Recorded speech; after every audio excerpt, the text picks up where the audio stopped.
Nie ma nic gorszego niż takie spotkanie, gdzie wpada 15 osób na zasadzie, dobra, mamy coś zrobić. Co? To? Jak? Nie wiem. Nie wszyscy mają tyle asertywności, żeby powiedzieć, no stary, po co mam w ogóle przychodzić, będę marnował swój i twój czas. Niech pierwszy rzuci kamień, który nie zrobił spotkania, z którego nic nie wynikało, przesiedziało tam 15 osób przez godzinę, po tej godzinie jedyne co ustaliliście, to że wypadałoby zrobić następne spotkanie, żeby się w końcu dogadać. Jeżeli patrzysz na kalendarz, to nie chcesz mieć 5 spotkań o tytule spotkanie. Ty zaczynasz. Dobra, ja mogę.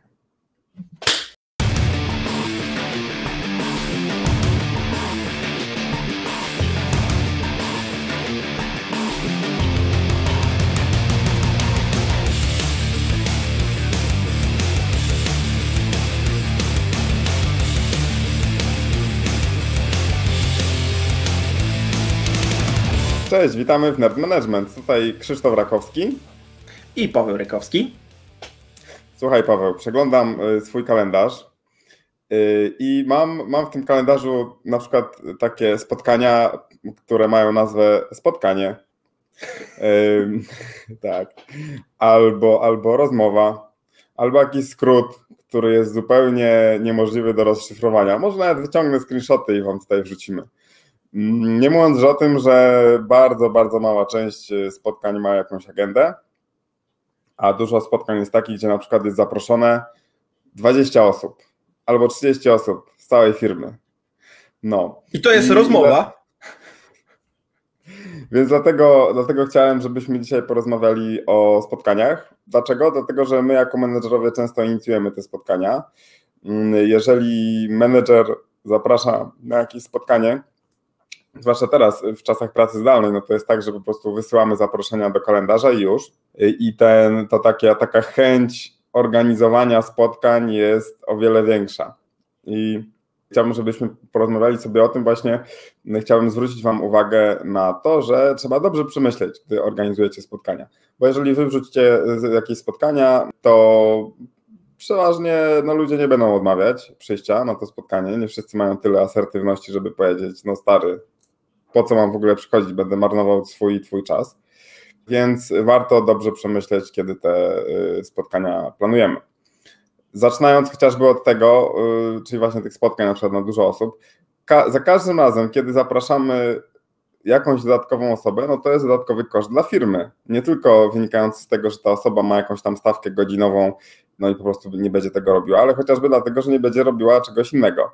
Paweł, ty miałeś bardzo fajną prezentację, skąd się bierze twoja wypłata, która moim zdaniem jest podstawową prezentacją dla każdego menedżera, żeby właśnie wiedział skąd, nie tylko menedżera, ale skąd te pieniądze się biorą, ile to kosztuje. Powiedz coś w kontekście właśnie takiego marnowania czasu. Tak, bo dokładnie w tej prezentacji, którą też tutaj podlinkujemy, dokładnie tam też mówię o tym, w jaki sposób zarabiać i oszczędzać, i generować koszty i myśleć właśnie biznesowo o te swojej pracy, swojej działalności. I właśnie spotkania są tym najgorszym pożeraczem czasu, a z reguły niech pierwszy rzuci kamień, który nie zrobił spotkania, z którego nic nie wynikało, przesiedziało tam 15 osób przez godzinę, po tej godzinie jedyne co ustaliliście, to że wypadałoby zrobić następne spotkanie, żeby się w końcu dogadać. Bzdura totalna, nie? I to jest często takie pokłosie, że nie do końca wiemy, jak być dobrym facylitatorem, jak facylitować spotkania, robić te spotkania. I tak, najgorsze co może być, jeżeli weźmiecie sobie wypłatę danego człowieka i teraz nawet nie wypłatę, tylko to, ile ten człowiek kosztuje, bo taki średni koszt dewelopera, no to jest około 1300 zł. Mniej więcej, musicie policzyć u siebie w firmie i w to wchodzi wszystko, w to wchodzi jego czas, jego wypłata, sprzęt, opłaty za biuro i tak dalej, i tak dalej. Wszystkie koszty miesięczne, właśnie podzielone na pracowników dają jakąś taką kwotę. I teraz, kiedy zapraszamy 15 osób na przykład, widzimy, że to jest koszt dzienny.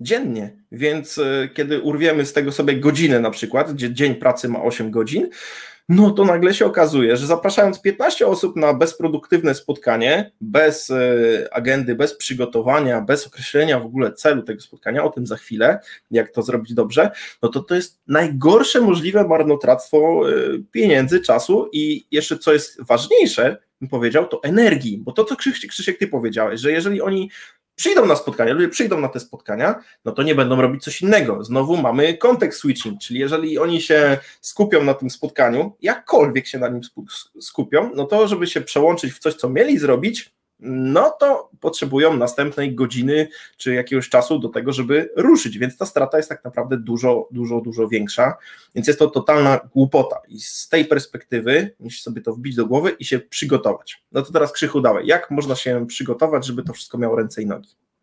O context switchingu i przerywaniu tego flow będziecie mogli przeczytać w naszej nowej inicjatywie mailowej, mailingowej, którą dla Was przygotowujemy. Dowiecie się o tym już niedługo. Natomiast no właśnie, zastanówmy się, co robić, żeby uniknąć tych problemów. Dla mnie ważną rzeczą, ja pracuję dużo z kalendarzem i zresztą zachęcam każdego lidera, żeby pracował z kalendarzem. Ważne jest to, żeby po prostu przede wszystkim wiedzieć, no, o czym jest to spotkanie, na jaki jest temat, czego dotyczy.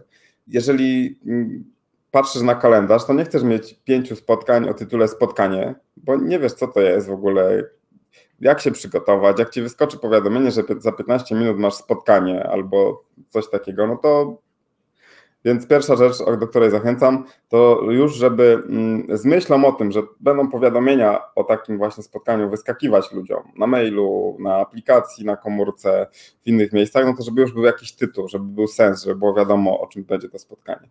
No i kolejna rzecz to jest ten wysiłek przygotowania się do spotkania, który musicie włożyć, czyli żeby napisać, o czym będzie to spotkanie. Czyli nie, no dobra, to umówiliśmy się, że się spotkamy, to w takim razie wrzucę nam spotkanko, jakiś tam, no, będzie jakikolwiek tytuł i już. Nie, napiszcie w środku. Na podstawie ustaleń, czy tam cokolwiek, do przegadania mamy takie punkty. 1, 2, 3.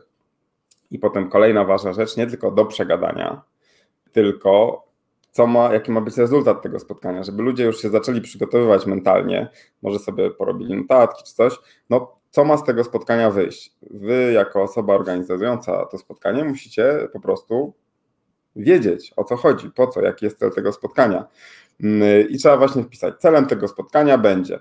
No i tutaj warto napisać, to nie chodzi o to, żebyście już teraz wymyślali rozwiązanie jakiegoś problemu, tylko żebyście napisali na przykład właśnie, nie wiem, przygotowanie propozycji rozwiązania jakiegoś problemu albo ocena możliwości wykonania jakiegoś projektu i tak dalej, i tak dalej.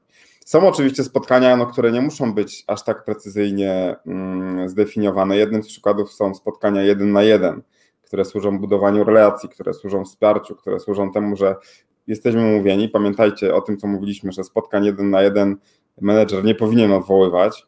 To dobra, wasz podwładny może odwołać, ale waszym obowiązkiem jest, żeby tam być.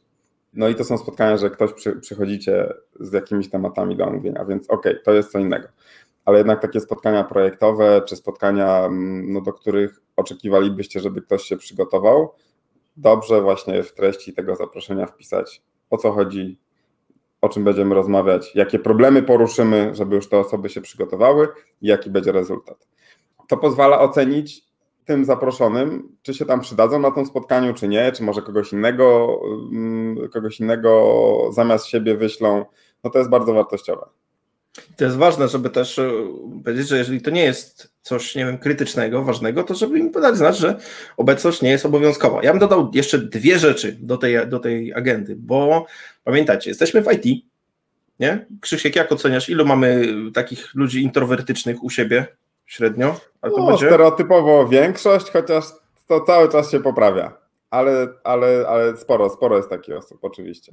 No właśnie, i teraz ci ludzie, oni potrzebują więcej czasu na przygotowanie, więc jeżeli ty wrzucisz spotkanie za 15 minut, to nie licz na to, że oni będą w jakikolwiek sposób produktywni i coś tam dowiozą, więc wypadałoby tą agendę przygotować na dzień, 2 wcześniej i właśnie wyszczegółowić, o czym może będziecie gadać, co gdzieś tam można doczytać, co na przykład już jest zrobione.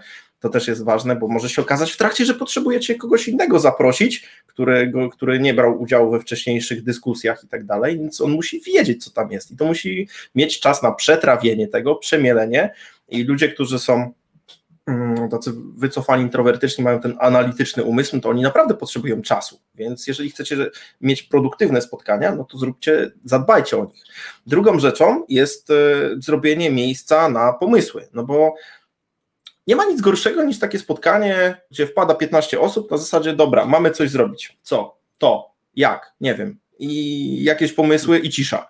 No, założę się, że każdy z was coś takiego choć raz w życiu przeżył i to nie jest nic fajnego, więc dobrym pomysłem jest też dodanie linka, czy na przykład do jakiegoś dokumentu, nie wiem, Google'a, czy jakiegoś dokumentu online, który można równolegle edytować, żeby każdy tam mógł wpisać jakieś pomysły, czy na przykład do tablicy w Miro, czy czegokolwiek używacie do tego, żeby te pomysły zebrać, jeżeli chodzi w ogóle o jakieś podjęcie jakiejś decyzji o tym, co Krzychu mówiłeś, bo to też jest super i daje ludziom czas na to, żeby coś wcześniej przygotować. Oczywiście nie liczcie na to, że oni coś przygotują wcześniej, no bo też są zarobieni, ale dając im tą przestrzeń, to część z nich może wrzucić już jakieś pomysły. Część, zwłaszcza ta bardziej taka z tych ludzi, którzy muszą analizować, no to oni to przeanalizują, przytrawią i w swoim czasie też mogą coś tam dorzucić.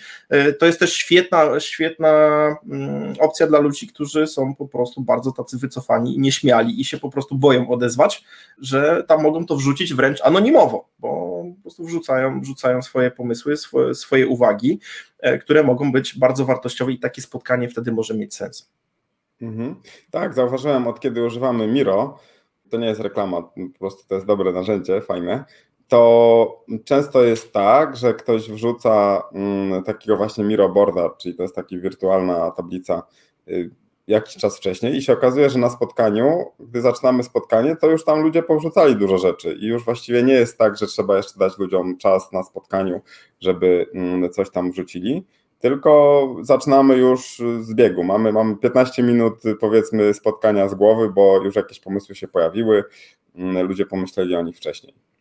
Tak, i wtedy można dużo szybciej i łatwiej podjąć decyzję. A jak chcecie hardkorowy sposób na to i na przykład wróciliście do pracy w biurze lub macie jakiś pomysł na to, jak to zrealizować zdalnie, warto pomyśleć i wymyślić coś kreatywnego, to jeżeli ktoś od dzisiaj zrobi jakieś głupie spotkanie z tytułem, który nie mówi o co chodzi, bez agendy, to niech zapłaci do wspólnego budżetu integracyjnego na przykład jakąś kasę, sobie ustalcie jaką budżet, że za takie głupie rzeczy po prostu trzeba płacić, a wtedy będziecie mieli też hajs na to, żeby się zintegrować, pobawić. Także to działa cuda i potrafi niektórych nawet najbardziej opornych szybko nauczyć, że warto o ten czas dbać.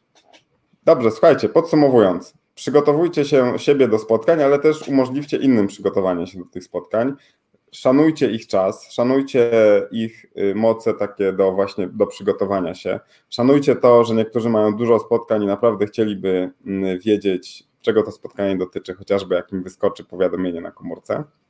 I na pewno dzięki temu zaoszczędzicie czas, zaoszczędzicie pieniądze waszej firmy i te spotkania będą efektywniejsze, bo ludzie po prostu będą lepiej przygotowani. Nawet jeżeli nie przyjdą z jakimiś materiałami, to mentalnie po prostu już będą wiedzieli, o co chodzi. Nie będziecie musieli tracić pierwszych 15 minut na w ogóle zastanawianie się, o czym będzie to spotkanie. Poruszyłeś temat facylitacji spotkań, czyli takiej właśnie organizacji, planowania, jak to spotkanie ma wyglądać. Tutaj event storming jest jednym z narzędzi facylitacji, damy linka do odcinka.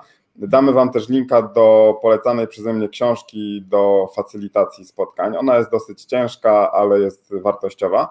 Natomiast to też jest ciekawy temat, więc moim zdaniem na pewno zrobimy odcinek na ten temat. Jeżeli zapiszecie się na newsletter, no to nie przegapicie tej informacji. Dokładnie, także zapisujcie się, subskrybujcie, dajcie nam jakiś komentarz, dajcie też oceny, jeżeli słuchacie podcastu, bo to też jest ważne, że to pomoże innym do tej treści dotrzeć, no bo te wszystkie algorytmy działają tak, że jak dacie łapkę w górę i dobrze ocenicie, to będziemy mieli jakąkolwiek widoczność i dotrzemy do większej ilości fajnych ludzi, więc widzimy się już za tydzień i co? Miłego dzionka! Cześć! Cześć!